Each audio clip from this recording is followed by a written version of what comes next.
देखिए, कपास के तंतुओं के विषय में उनकी भौतिक विशेषताओं के अध्ययन के पश्चात अब हम उसके रासायनिक विशेषताओं के अध्ययन पर जोर देंगे या उसके रासायनिक विशेषताओं के बारे में पढ़ने का प्रयास करेंगे। जो कपास के तंतु हैं, कपास के तंतु के संदर्भ में जो उसकी रासायनिक विशेषताएँ हैं, रासायनिक विशेषताओं से प्रश्न आपकी परीक्षाओं में अधिक देखे गए हैं। जो केमिकल प्रॉपर्टीज़ हैं, उनसे आपकी परीक्षाओं में प्रश्न जो है वो अधिक देखे गए हैं। इस वजह से आप थोड़ा-सा जो है इसको ध्यान रखेंगे और यदि हम लोग कपास के तंतुओं की रासायनिक विशेषताओं की बात करते हैं, तो रासायनिक विशेषताओं में हम लोग 5 तरह की विशेषताओं को पढ़ेंगे, जिनमें से जो सबसे पहला होता है, जो पहली विशेषता है, इसको भी हम लोग पॉइंट वाइज़ लेकर के चलेंगे। जो पहली विशेषता होता है, कपास के तंतु पर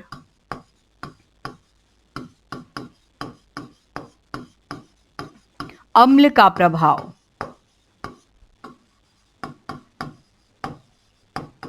अम्ल का प्रभाव अर्थात इफेक्ट्स ऑफ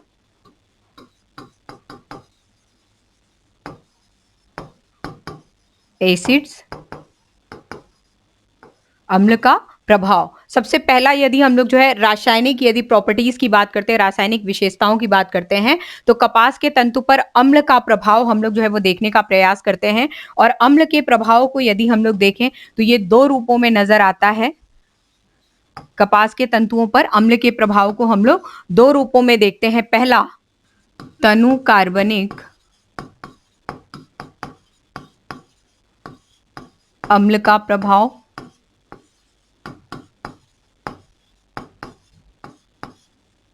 और दूसरा सांद्र अकार्बनिक अम्ल का प्रभाव।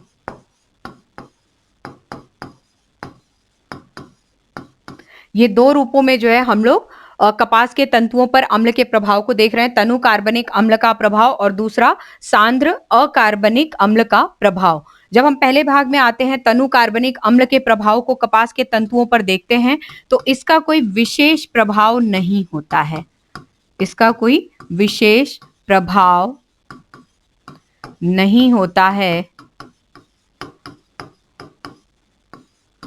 किंतु इससे तंतु का रंग खराब हो जाता है।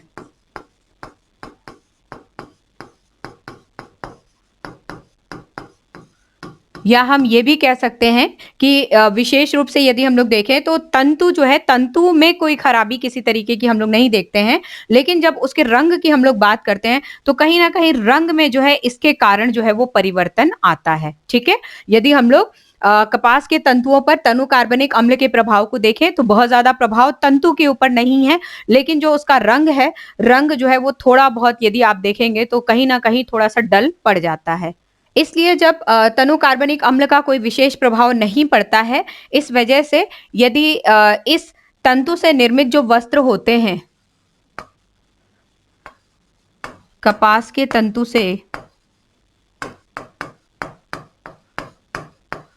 निर्मित वस्त्रों पर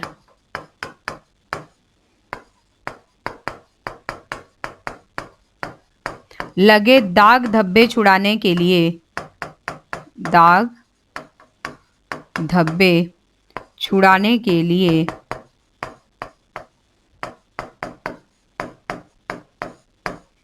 नींबू का रस,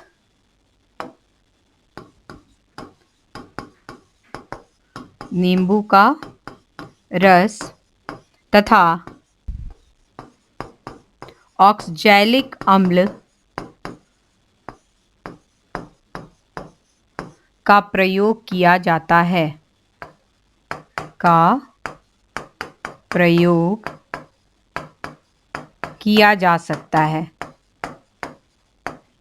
क्योंकि इनके प्रयोगों से जो है वो तंतुओं पर बहुत ज़्यादा जो है यदि देखा जाए तो बहुत ज़्यादा प्रभावित तंतु जो है मजबूती के हिसाब से, टिकाऊपन के हिसाब से या उनके किसी भी तरीके से लचीलेपन के हिसाब से, आकृतियों के हिसाब से उनमें बहुत ज़्यादा कोई विशेष परिवर्तन नहीं आता है। हाँ, थोड़ा रंग जो है ज़रूर खराब हो जाता है। तो ये जो है हमने क्या देखा, ये पहला जो हमने अम्ल के प्रभाव जो कि तनु कार्बनिक अम्ल के प्रभाव के रूप में हम लोगों ने देखा। दूसरे में हम लोग आ रहे हैं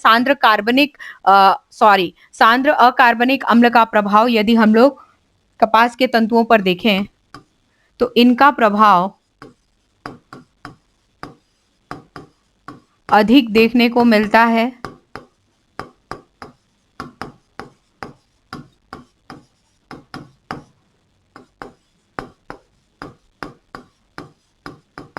और इनके प्रभाव के कारण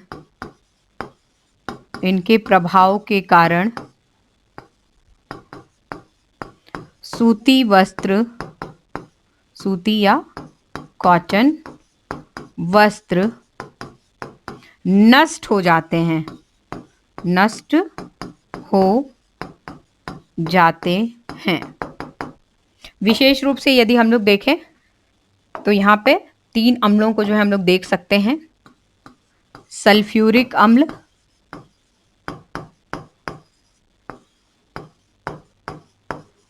अर्थात H2SO4, दूसरा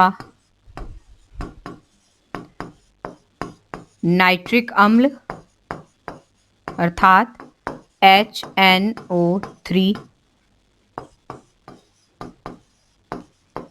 हाइड्रोक्लोरिक अम्ल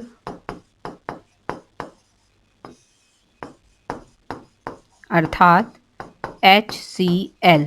यदि हम लोग इनके प्रयोगों को देखें तो इनके प्रयोगों से वस्त्र जो है वो पूर्णतः खराब हो जाते हैं, रेशे जो है कमजोर पड़ जाते हैं, रेशे निर्बल हो जाते हैं। यदि हम लोग देखें तो यहाँ पे इनके प्रयोग से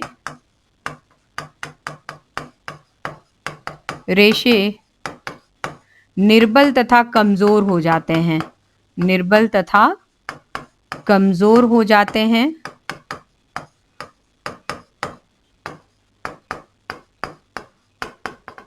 और वस्त्र खराब हो जाते हैं।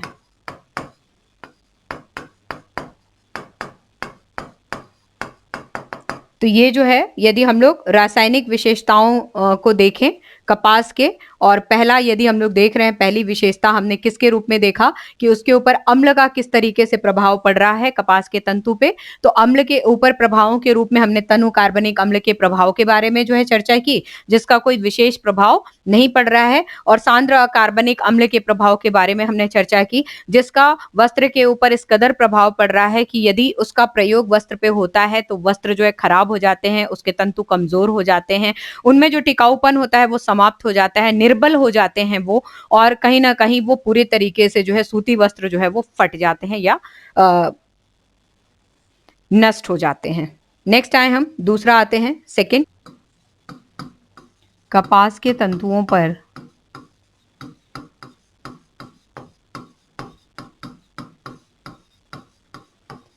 क्षार का प्रभाव, क्षार का प्रभाव, कपास पे के तंतुओं पर क्षार का प्रभाव यानी कि इफेक्ट्स ऑफ एल्कलाइज। यदि हम लोग कपास के तंतुओं पर क्षार के प्रभाव की बात करें तो इनमें जो है कुछ खासियत हम लोग देखेंगे। यदि हल्के क्षार का प्रयोग करते हैं, हल्के क्षार का प्रभाव तंतु पर नहीं होता है, तंतु पर नहीं होता है, और जब हल्के क्षार का प्रभाव तंतु पर नहीं होता है इस वजह से हम आसानी से साबुन से इसको धो पाते हैं।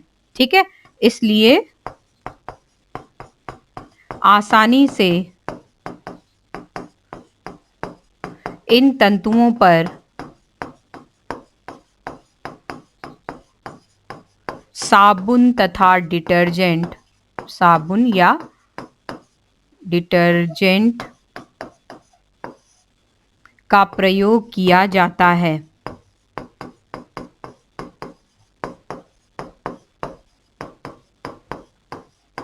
ये तो हम लोग इस अवस्था में बात कर रहे हैं जब हल्के क्षार का हम प्रयोग करें, लेकिन यही यदि हम लोग सांद्र क्षार का प्रयोग करें, सांद्र क्षार के प्रयोग से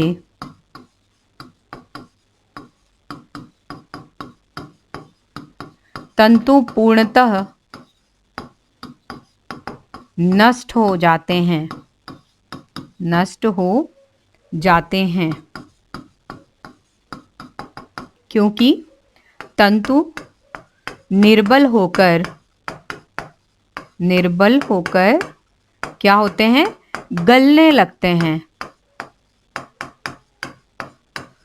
पूर्णतः नष्ट क्यों हो जाते हैं? क्योंकि वो निर्बल हो जाते हैं, उनकी जो मजबूती है वो पूरी तरीके से खत्म हो जाती है और निर्बल होकर क्या होने लगते हैं, वो गलने लगते हैं, जिससे क्या होते हैं, ये पूर्णतः नष्ट हो जाते हैं। तो ध्यान रखेंगे, हल्के क्षार का यदि प्रयोग कर रहे हैं तो बहुत कोई खास फर्क नहीं पड़ रहा है, लेकिन यदि सांद्र क्षार का प्रयोग कर रहे हैं तो तंतु जो है वो निर्बल होकर के गलने लगते हैं और पूर्णतः नष्ट हो जाते हैं।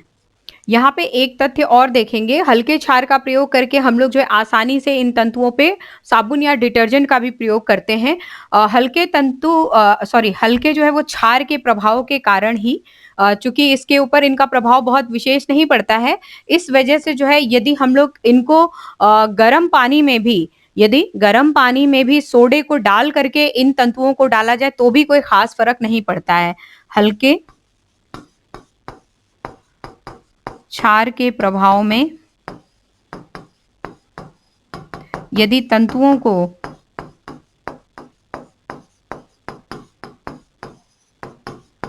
गर्म पानी में सोडे के साथ भी, सोडा का प्रयोग कर डाला जाता है तो भी कोई विशेष प्रभाव नहीं पड़ता है, कोई विशेष प्रभाव नहीं पड़ता है। इसमें एक चीज और ध्यान रखेंगे, जो तंतु है, सिंपल जो तंतु से निर्मित वस्त्र है, हम उन्हीं को जो है गर्म पानी में सोडे के साथ डाल सकते हैं।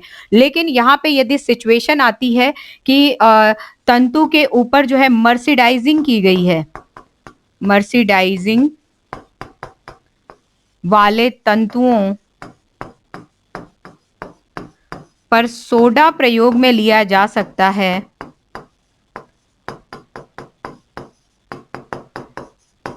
लिया जा सकता है, लेकिन गर्म पानी से उसे बचाना चाहिए, लेकिन गर्म पानी में डाल कर रखने से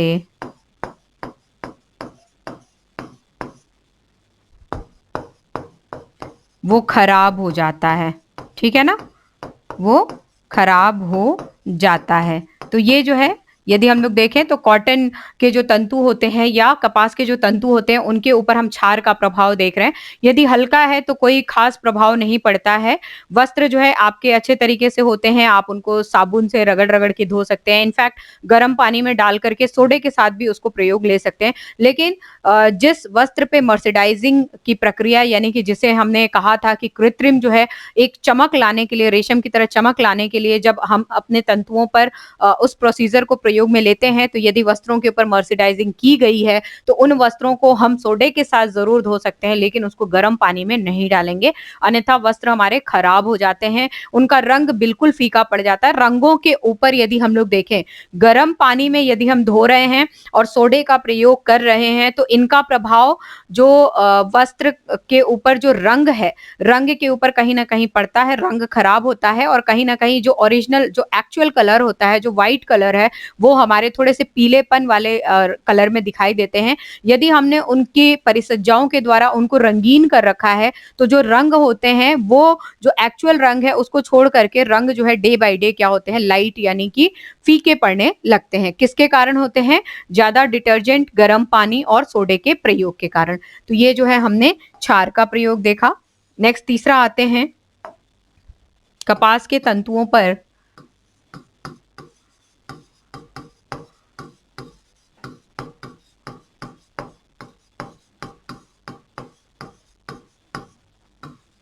विरंजन का प्रभाव, अर्थात इफेक्ट्स ऑफ ब्लीचिंग। विरंजन का प्रभाव किस तरीके से पड़ता है कपास के तंतुओं पर? चूंकि कपास के जो तंतु होते हैं, कपास के जो तंतु होते हैं यदि रंग के हिसाब से हम देखें तो सफेद रंग के होते हैं, ठीक है, सफेद रंग के होते हैं और डेली यूजेज में प्रतिदिन प्रयोग के बाद प्रयोगों से वे क्या हो जाते हैं, मैले, फीके तथा पीलापन रंग लिए हुए आपको दिखाई देते हैं। मैले का मतलब गंदा नहीं होता है कपड़ा, वस्त्र जो है आपके गंदे नहीं होते, लेकिन जो है वो मैले से आपको दिखाई देते हैं। जैसे कि हमने पहले ही डल अपीयरेंस की बात की थी, फीके भी पड़ जाते हैं और कहीं ना कहीं पीलापन लिए हुए दिखाई देते हैं। तो ये जो है एक बेसिक जो है वो यदि तंतु के विषय में हम देखें तो ये एक तंतु के विशेषता के रूप में आती है। ये सफेद रंग का होता जरूर है, लेकिन डे बाय डे जैसे हम उनको प्रयोगों में लेते हैं तो वो थोड़े से डल पड़ते जाते हैं, थोड़े से आपको मैले से लगते हैं, गंदे से लगते हैं, ऐसे लगता है कि बहुत गंदे हैं, जबकि आप बहुत उसको साफ कर लेते हैं। सफाई के हिसाब से वो साफ होते हैं, लेकिन देखने में वो क्या लगते हैं, गंदे लगते हैं और पीलापन लिए हुए होते हैं। तो हम इन पे क्या करते हैं, कपास के तंतुओं के ऊपर या तंतु से बने जो वस्त्र होते हैं, ये मैला जो है, मैला या फीका या पीलापन, इनको हटाने के लिए तंतुओं पर विरंजन का प्रयोग किया जाता है, ठीक है। इनको समाप्त करने के लिए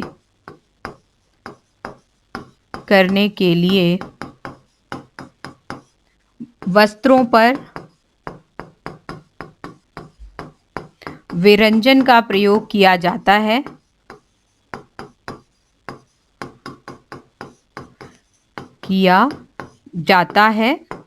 इस विरंजन के प्रयोग से जो है जो हमारे वस्त्र हैं वो क्या लगते हैं, थोड़े से जो है वो जीवांत लगते हैं, आकर्षक लगते हैं और साफ सुथरे जो है वो लगने लगते हैं। यहाँ पे जो विरंजन की बात की जा रही है, जब हम इसका विरंजन का प्रयोग करते हैं तो इसके प्रयोग से वस्त्र साफ, आकर्षक, चमकदार तथा सफेद नजर आते हैं, ठीक है, तथा सफेद नजर आते हैं। और ये विरंजन हम किन तरीके से करते हैं, तो ये विरंजन हम कई तरीकों से कर सकते हैं। हम इस विरंजन के लिए नील का प्रयोग कर सकते हैं, नील का प्रयोग वस्त्रों पर कर सकते हैं। टिनोपॉल का प्रयोग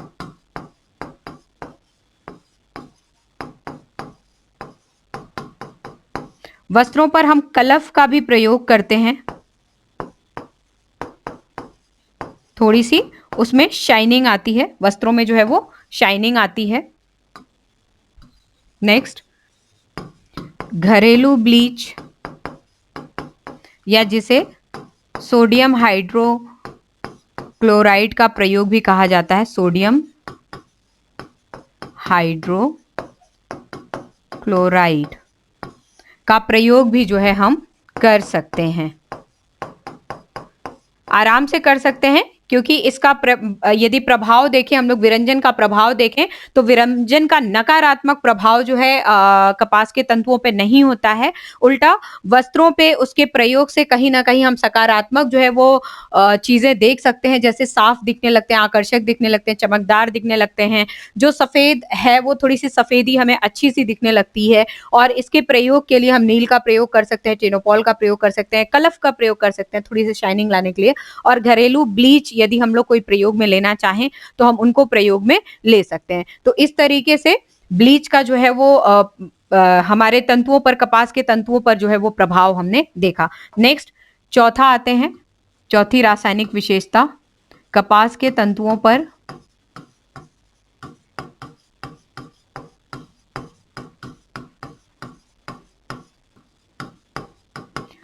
पसीने का प्रभाव, अर्थात इफेक्ट ऑफ स्वेट।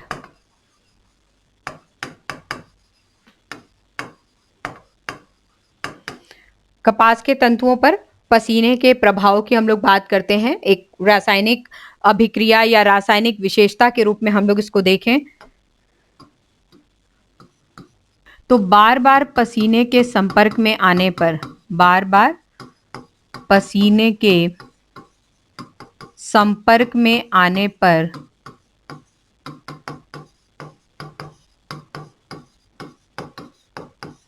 वस्त्र खराब हो जाते हैं, वस्त्र खराब हो जाते हैं। जहां पे भी पसीना लगता है, बार बार जहां पे पसीना लगता है, बार बार जहां पसीना लगता है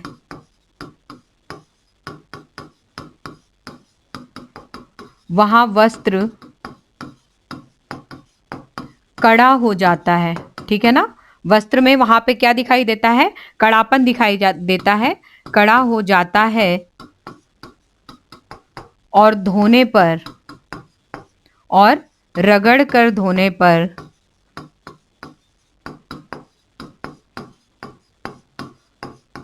तंतु खराब हो जाता है, खराब हो जाता है। खराब होने से तात्पर्य क्या हो जाता है, जल्दी फट जाता है। ठीक है ना, जल्दी फट जाता है।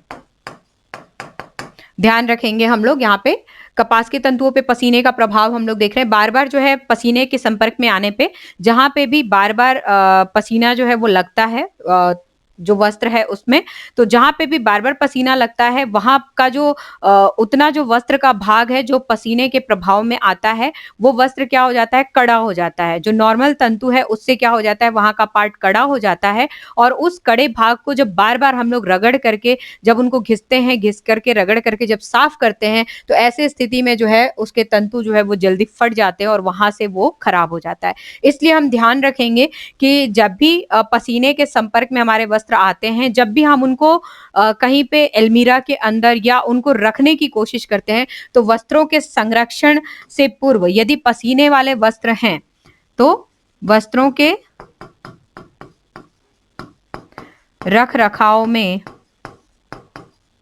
रखरखाव से पूर्व पसीने वाले वस्त्रों को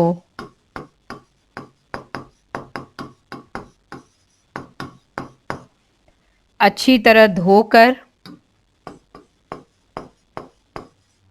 अच्छी तरह धोकर, पूर्ण रूप से सुखाकर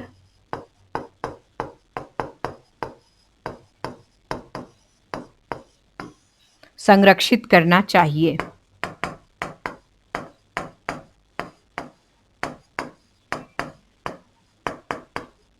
ठीक है, यदि पसीना जहाँ पे लगा है हम उसको अच्छे तरीके से धो देंगे, धो करके पूरे तरीके से सुखा करके यदि हम उनकी तह बना करके उनको फोल्ड करके रखते हैं तो जो वस्त्र हैं वो हमारे अधिक दिन तक चलते हैं, तंतु जल्दी खराब नहीं होते हैं। किंतु यदि पसीना लग रहा है, उसको हमने ऐसे ही छोड़ दिया बिना धोए, अगर वो सूख जाता है, फिर वापस हम उसको प्रयोग में लेते हैं, फिर वो वापस वहीं पे गीला होता है, फिर से वो सूखता है, तो जहाँ पे वो लगता रहेगा और यदि हम उसको धो नहीं रहे, सुखा नहीं रहे हैं, तो ऑटोमेटिकली वो खुद पसीना लगेगा, खुद सूखेगा, तो पसीने का प्रभाव उस तंतु पे इस कदर होगा कि जो तंतु है वो जल्दी फट जाएंगे, नष्ट हो जाएंगे, आपके वस्त्र खराब हो जाएंगे। तो ध्यान रखेंगे, हम लोग रासायनिक विशेषताओं के बारे में अध्ययन कर रहे हैं। तो कपास के तंतुओं का जो है, तो कपास के तंतुओं पर पसीने का प्रभाव हमने देखा। और पांचवा लास्ट हम लोग देखेंगे कपास के तंतुओं पर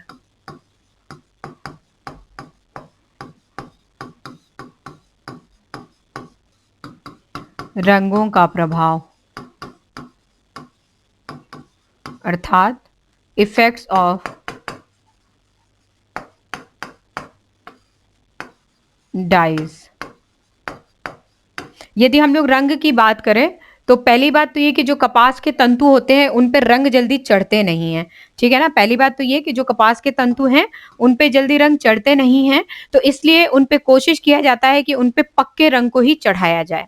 रंग जल्दी चढ़ते नहीं है, इस वजह से पक्के रंग को चढ़ाया जाता है। और जब पक्के रंग को जो है हम लोग डेली प्रयोग में लेते हैं और डेली हम लोग रफली उनको वॉश कर रहे हैं, हम सोडे का प्रयोग कर रहे हैं, हम डिटर्जेंट का प्रयोग कर रहे हैं और हम नियमित रूप से जो है उसमें गर्म पानी में भी उसको डाल करके प्रयोग कर रहे हैं, तो जो रंग होते हैं वो क्या होते हैं, डे बाय डे फीके होते जाते हैं, थोड़े हल्के होते जाते हैं। तो रंगों के प्रभाव की यदि हम लोग बात करें तो कपास के तंतुओं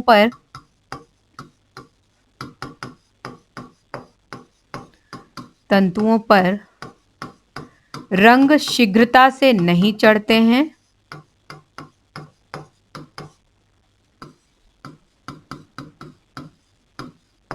शीघ्रता से नहीं चढ़ते हैं, इसलिए पक्के रंगों का प्रयोग किया जाता है।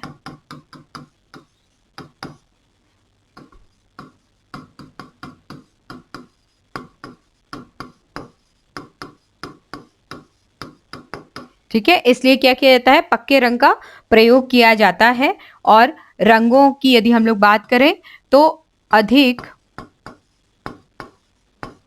गर्म पानी, सोडा का प्रयोग, डिटर्जेंट का प्रयोग,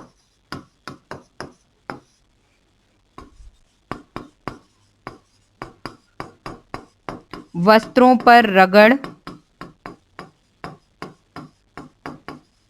इत्यादि से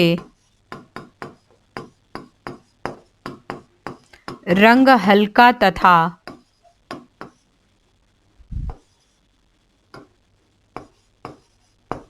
फीका हो जाता है।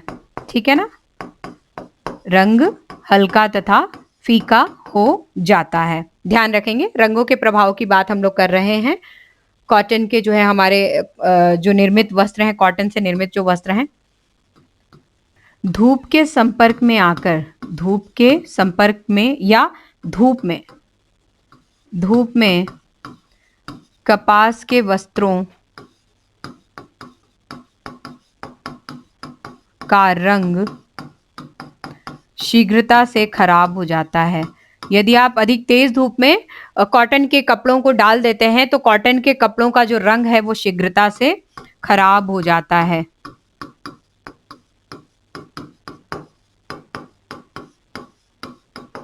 हम यहाँ पे रंगों की बात कर रहे थे कि रंगों का प्रयोग, रंग जो है वो कौन से चढ़ते हैं कौन से नहीं चढ़ते हैं। यहाँ पे एक तथ्य और देखेंगे, यहाँ पे रंग चढ़ने और ना चढ़ने की बात जो हम लोग कर रहे थे, रंग नहीं चढ़ते हैं इसकी बात हम लोग कर रहे थे, तो यहाँ पे एक तथ्य और जुड़ता है,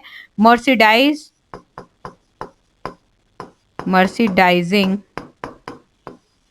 वाले वस्त्रों पर साधारण वस्त्रों की अपेक्षा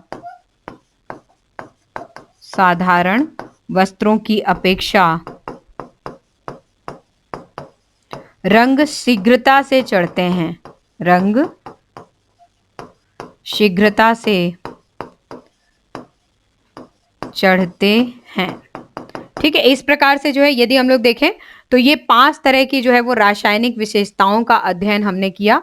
किसके संबंध में, जो हमारे कॉटन है, कॉटन के तंतुओं के संबंध में जो है विशेषताओं का अध्ययन हम लोग कर रहे थे। और उन विशेषताओं के अध्ययन में हम लोग पहले जो है वो भौतिक विशेषताओं के विषय में समझ चुके थे। आज की क्लास में हम लोगों ने कपास के तंतुओं पर जो है किस तरीके से रासायनिक विशेषताएं जो है उनकी होती हैं ये देखने का प्रयास किया। आज की क्लास में कपास की रासायनिक विशेषताएं क्या होती हैं, उनकी केमिकल प्रॉपर्टीज क्या हैं, हम लोगों ने उसके विषय में जो है वो अध्ययन किया। क्या क्या किया, एक बार रिकॉल करते हैं। सबसे पहले जो है विशेषता के बारे में हमने देखा, कपास के तंतुओं पर अम्ल के प्रभाव के बारे में, यानी कि इफेक्ट्स ऑफ एसिड, एसिड का प्रभाव किस तरीके से पड़ता है। हमने इसको 2 भागों में विभाजित कर दिया एसिड के प्रभाव को। पहला तनु कार्बनिक अम्ल का प्रभाव। देखिए, तनु कार्बनिक अम्ल के प्रभाव की बात हम लोग कर रहे हैं तो इसका कोई खास प्रभाव वस्त्रों पे नहीं पड़ता है, लेकिन वस्त्र का जो रंग होता है उनमें कहीं ना कहीं फीकापन देखा गया है इस कार्बनिक अम्ल के प्रभाव से। और कपास के तंतु से निर्मित वस्त्रों पर यदि दाग धब्बे कोई लग जाते हैं, चूंकि इतना ज्यादा कोई प्रभाव नहीं पड़ता है, इस वजह से नींबू का रस और ऑक्सीजैलिक अम्ल का प्रयोग हम उन दाग धब्बों को छुड़ाने के लिए कर सकते हैं। लेकिन दूसरे हाथ पे जब हम जाते हैं सांद्र अकार्बनिक अम्लों के प्रभावों के बारे में यदि हम लोग देखें, तो कॉटन के कपड़े पे उनका प्रभाव सर्वाधिक पड़ता है और उन अम्लों में विशेषकर सल्फ्यूरिक, नाइट्रिक और हाइड्रोक्लोरिक अम्ल की हम लोग बात कर रहे हैं। ये रेशे को निर्बल बना देते हैं, कमजोर बना देते हैं और निर्बल और कमजोर रेशे जो है आगे चल के क्या होते हैं, पूरी तरीके से नष्ट हो जाते हैं। तो इनके प्रभाव में आकर के जो रेशे हैं वो क्या होते हैं, नष्ट हो जाते हैं। ध्यान रखेंगे आप, तनु कार्बनिक अम्ल का कोई खास प्रभाव नहीं पड़ता है, लेकिन सांद्र अकार्बनिक अम्ल की यदि हम लोग बात करें तो वो जो है वस्त्र के रेशे को बहुत ज्यादा प्रभावित करते हैं। दूसरा, पहला हमने अम्ल का प्रभाव देखा। दूसरा प्रभाव आप देखें कपास के तंतुओं पर क्षार का प्रभाव। तो क्षार का भी जो है कोई बहुत ज्यादा विशेष प्रभाव नहीं होता है। यदि क्षार हल्का है तो हल्के क्षार का कोई विशेष प्रभाव नहीं होता है। इस वजह से वस्त्रों के ऊपर हम साबुन का, डिटर्जेंट का, सोडे का, गर्म पानी में वस्त्रों को डाल करके खूब आराम से रगड़ रगड़ के धोने का, ये सब सारे कार्य हम करते हैं। तो हल्के क्षार का कोई विशेष प्रभाव नहीं पड़ता है। लेकिन जहां हम सांद्र क्षार की बात करते हैं तो यस, उसका प्रभाव तंतु के ऊपर पड़ता है। तंतु निर्बल और कमजोर हो जाते हैं और पूरी तरीके से, जैसे नष्ट होने की बात हम लोग पहले अम्ल के उसमें कर रहे थे, यहाँ पे भी जो है सांद्र क्षार के प्रयोग से भी वस्त्र हमारे नष्ट हो जाते हैं। ठीक है, नेक्स्ट आए आप। नेक्स्ट यहाँ पे एक पॉइंट और हमने इसमें मेंशन किया था, मर्सिडाइजिंग वाले जो वस्त्र होते हैं, यानी कि जिन वस्त्रों के ऊपर हमने मर्सिडाइजिंग किया हुआ है उन वस्त्रों पर हम सोडे का प्रयोग तो करेंगे, लेकिन यदि हम गर्म पानी में उनको डालते हैं तो कहीं ना कहीं वो तंतु खराब हो जाएंगे।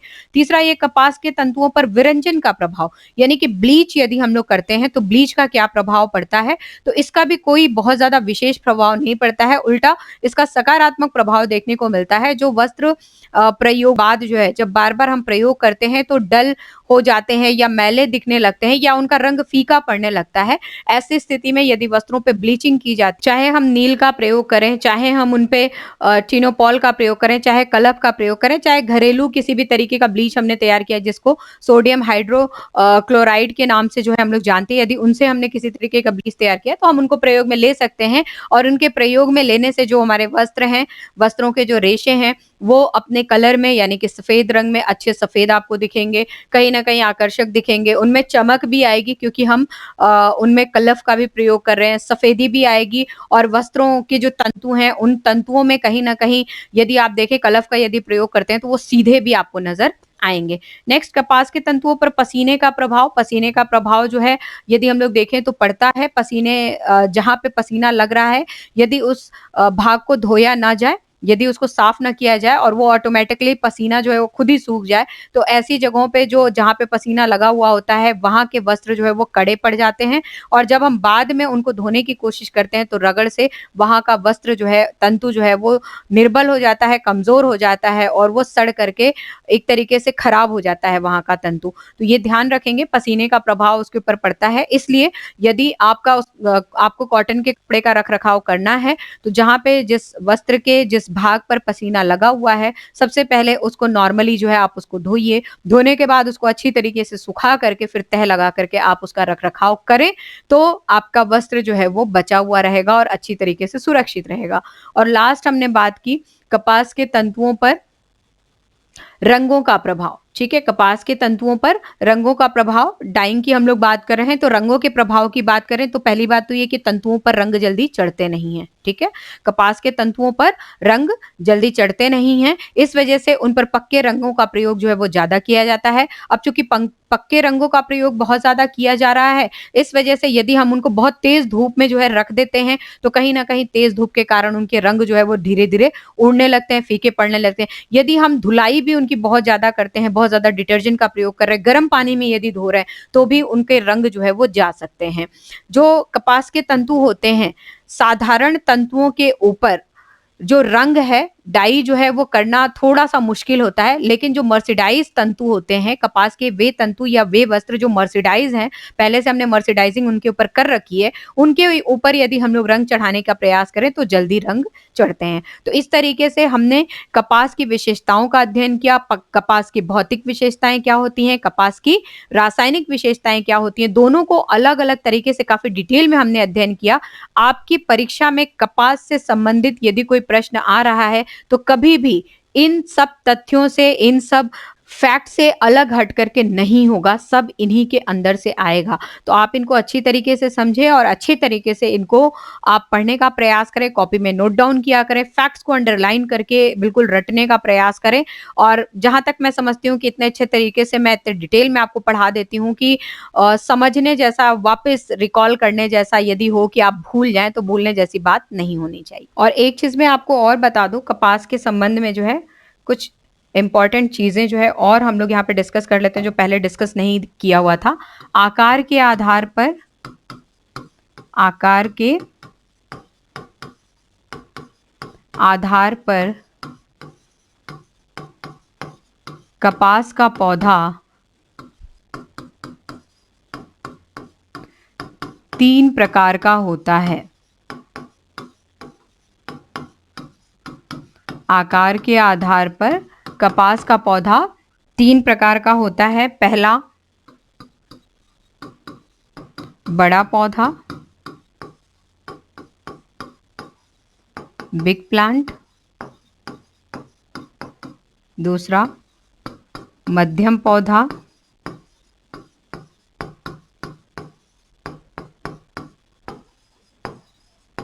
Medium plant. और तीसरा, झाड़ी के रूप में, अर्थात श्रब। ठीक है, ये ध्यान रखेंगे। आकार के आधार पर यदि हम लोग देखें, आकार के आधार पर कपास के पौधे को 3 प्रकार से प्राप्त किया जाता है, बड़ा पौधा, मध्यम पौधा और झाड़ी के रूप में। कई बार जो है ये प्रश्न आता है, श्रब के बारे में पूछा जाता है। झाड़ी के रूप में अमूमन जो है, चूंकि हम बार बार पौधे की बात कर रहे हैं, तो हमेशा हम कनेक्ट होते हैं कि पौधा होगा, इसका मतलब वो बड़ा या छोटा या मध्यम होगा, वो झाड़ी के रूप में नहीं होगा। जबकि कपास का जो पौधा है कई जगहों पे जो है झाड़ी के रूप में भी होता है, झाड़ी के रूप में भी देखा जाता है। जैसा कि मैंने आपको जो वीडियो दिखाया था कपास के संबंध में, यदि आप देखें कहीं कहीं पे जो है उसकी झाड़ियां भी आपको नजर आएंगी। तो ये भी आप थोड़ा सा ध्यान रखेंगे, याद करने वाले फैक्ट हैं, इनको आप थोड़ा सा ध्यान रखेंगे। यहाँ पे वस्त्र निर्माण की प्रक्रिया, ये भी एक इंपॉर्टेंट बिंदु है।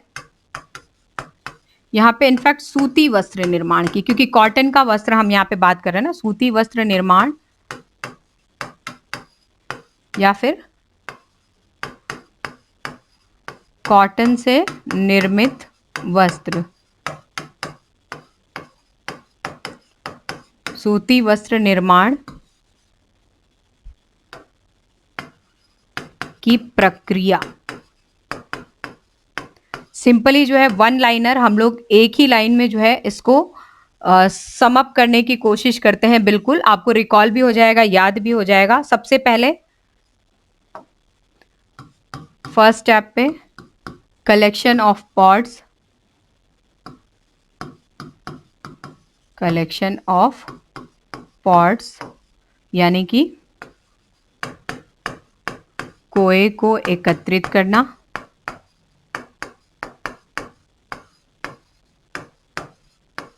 क्या हो गया ये? First step. ठीक है, उसके बाद सेकेंड स्टेप,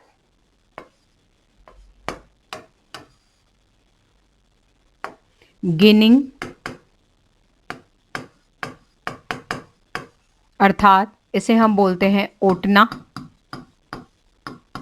ओटना क्या होता है? रेशे से बीज को अलग करना।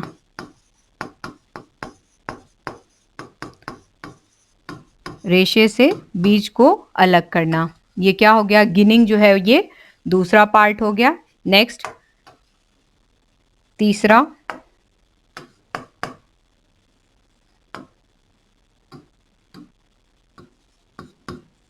बाइलिंग, अर्थात गांठें बनाना। ये क्या हो गया? तीसरी क्रिया हो गई। नेक्स्ट, चौथी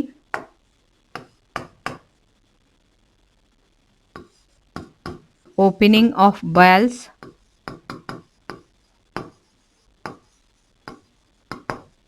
एंड ब्लेंडिंग,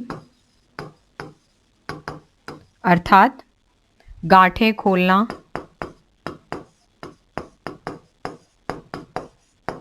तथा मिलाना। ठीक है, ये चौथा हो गया। नेक्स्ट है पांचवा,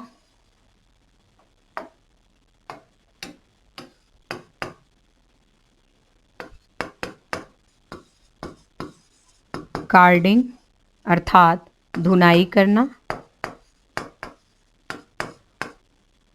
कार्डिंग करना। छठवां,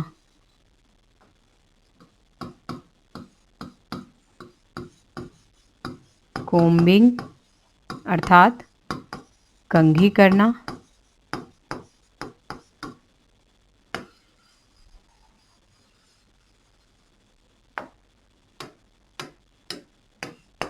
सातवां,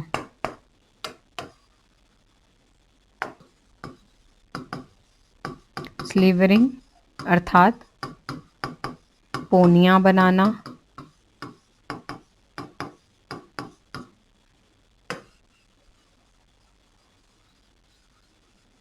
नेक्स्ट आठवां,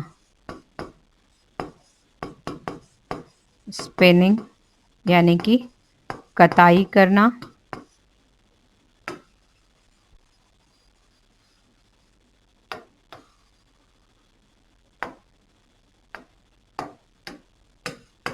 नौवां, वीविंग अर्थात बुनाई करना।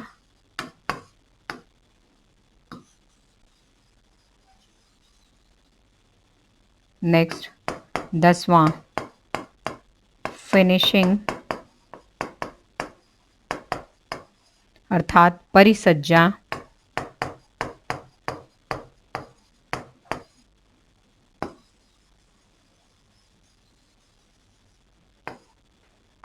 और लास्ट स्टेप होता है डाइंग एंड प्रिंटिंग 11 नंबर पे।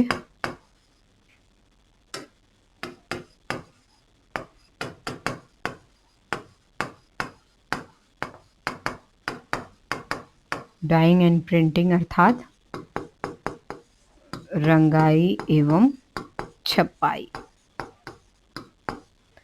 ये सूती वस्त्र निर्माण, जब हम बात कर रहे हैं कॉटन के वस्त्रों के निर्माण की, जब हम लोग बात करते हैं तो ये संपूर्ण प्रोसेस है। ये पूरा प्रोसेस जो है बिल्कुल आप एकदम याद कर लेंगे कि किसके बाद क्या है। जैसा कि मैंने आपको पहले भी बोला है कि कई बार जो मिलान वाले प्रश्न होते हैं, सूचियों वाले प्रश्न होते हैं, असेशन रीजनिंग वाले भी जो प्रश्न होते हैं या कथनों पे विचार वाले प्रश्न होते हैं, उनमें इस तरीके के प्रश्न जो है वो पूछे जाते हैं। तो कॉटन वस्त्र यानी कि सूती वस्त्र निर्माण या कॉटन से निर्मित वस्त्रों के निर्माण की प्रक्रिया यहाँ पे देते हैं। सबसे पहले हम लोग क्या करते हैं, कोए को एकत्रित करते हैं। सबसे पहले कलेक्शन ऑफ पॉट्स यानी पॉट्स को क्या कर रहे हैं, हम एकत्रित कर रहे हैं। दूसरे स्टेप पे जो एकत्रित पॉट्स है हमारे, हम उनकी गिनिंग करेंगे यानी कि ओटना हम लोग जो है इसको बोलते हैं। इस प्रोसीजर को रेशे से बीज को अलग करते हैं। अब यहाँ पे ध्यान रखेंगे ओटने भी कई प्रकार के होते हैं। ठीक है, ओटनों के भी जो है वो कई प्रकार के होते हैं। हाथ की ओटनी जो कि हम हाथ से करते हैं, छड़ की ओटनी यानी हम छड़ का प्रयोग करते हैं और बेलन की तरह ऐसे ऐसे घुमा करके जो है हम उसको अलग करते हैं, और मशीन ओटनी या मशीन की ओटनी, हम मशीन में जो है वो डाल करके अलग अलग इसको करते हैं। तो सेकेंड स्टेप पे क्या करते हैं, गिनिंग यानी कि ओटना, इसको हम कहते हैं। 3 तरीके से हम ओटने का प्रयोग करते हैं। इससे क्या होता है, रेशा बीज से अलग होता है। नेक्स्ट बाइलिंग की बात आती है। जब रेशा बीज से अलग हो जाता है तो जो रेशे हमारे आते हैं उनको हम क्या करते हैं, गांठें बांधते हैं, और गांठें बांधने के बाद हम उसके अगले स्टेप पे गांठों को खोलते हैं और उन सबको क्या करते हैं, एक साथ मिलाते हैं। देन उनकी धुनाई करते हैं। धुनाई करने के बाद जो है जो भी उसमें गंदगी होती है वो सारी निकल जाती है, और निकलने के बाद हम उन पे क्या करते हैं, कॉम्बिंग करते हैं। कॉम्बिंग यानी कि कंघी करते हैं, और कंघी करने के बाद जो है यहाँ पे भी जो है कंघी करने से 2 तरीके के रेशे हमें प्राप्त होते हैं, बड़े रेशे और छोटे रेशे। तो अब जो बड़े रेशे हैं और छोटे रेशे हैं, ये 2 तरीके के रेशे हमें प्राप्त हुए। इन रेशों पे क्या करते हैं हम लोग, जब कंघी कर लेते हैं तो ये 2 तरीके के रेशे हमारे सामने हो जाते हैं। दोनों को अलग कर देते हैं और अलग करने के बाद हम क्या करते हैं, फिर पोनियाँ बनाते हैं। अलग-अलग पोनियों से फिर हम स्पिनिंग करते हैं, यानी कि कताई करते हैं, और कताई करने के बाद हम धागे का निर्माण करते हैं।